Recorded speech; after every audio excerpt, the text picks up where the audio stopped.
You think there may be an angle here for the committee to somehow sneak a fourth Big Ten team in if Michigan can upset Ohio State and beat them for a fifth year in a row.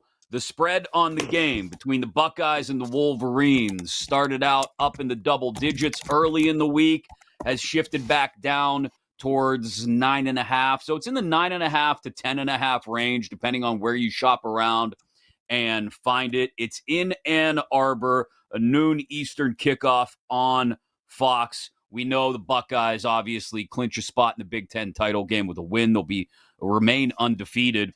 Michigan needs to win and get an Oregon loss against Washington. Then they could sneak in against Indiana, presumably. The biggest question in this one, Choppy, I think, is whether the Buckeyes have Jeremiah Smith and Carnell Tate. They're two star wide receivers.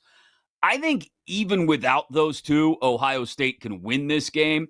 I would then become very worried about the number being what it is, but I imagine it would shift if we got any kind of official word that they are out early in the week. Ryan Day sounded pretty positive about them being available on game day, if not for a ton of work throughout the week. Let's start there. Ohio State, Michigan. Can Ryan Day get off the schneid against the Wolverines this year?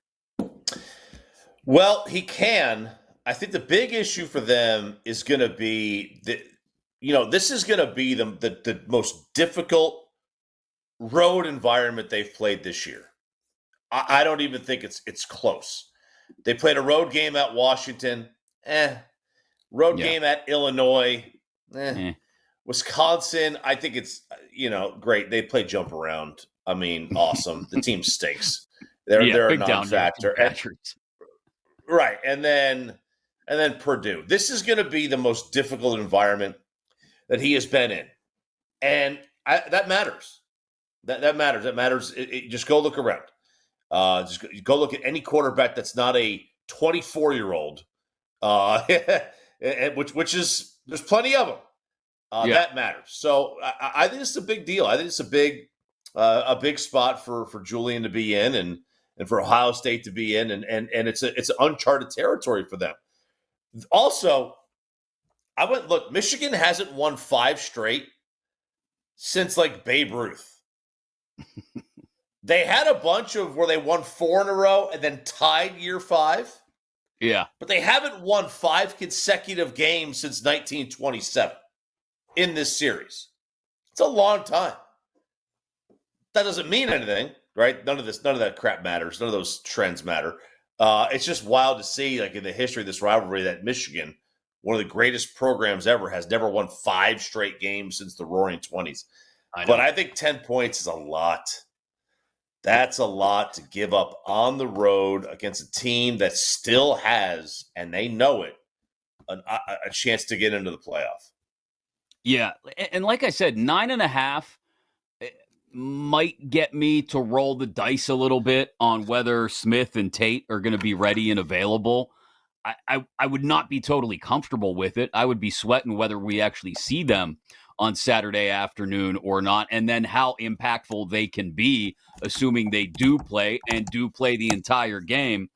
But I think I was not a big Julian Sayin believer most of the year. I just wasn't. And watching him work without those guys the last few weeks has given me a good bit more belief in Julian Sayin that even if he doesn't have those two in there, I think they can still beat Michigan, even on the road, even in this kind of environment, which will be the first time he started a game in this environment. I think all those points you make are really strong in favor of Michigan.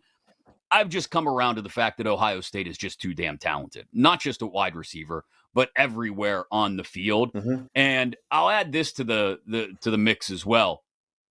Julian Sayin came into the week 4-1 for the Heisman, third on the board for the Heisman, behind Fernando Mendoza and Jeremiah Love. I don't think there's any way Jeremiah Love wins the Heisman. I have a ticket on him at a nice big fat number that I got back in the summer, but I don't think it happens. I just don't. He's going to play Stanford this weekend. He's not going to play anybody next weekend. I think it's down to Mendoza and Sayin. And if Julian Sayin could not just go on the road and beat Michigan, Doesn't even have to have a great game. Just has to not be the reason they lose, I think. If Julian Sayin goes into Ann Arbor, beats the Wolverines, and then beats Mendoza in the Big Ten championship game, he's the Heisman Trophy winner. I'm sorry. He's the quarterback of an undefeated 13-0 Big Ten champion. He's the Heisman Trophy winner.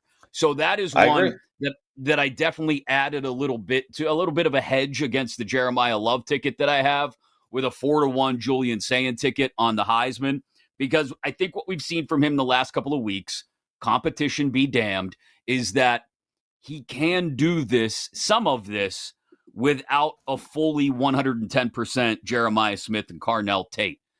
Michigan on the road is a different animal, but I think he can. Would I be willing to lay 10? Hell no. But I do think Ohio State can get the win here and secure themselves a spot in the Big Ten championship game, 12-0, number one, all that going into the Big Ten championship game. But I would not lay the 10.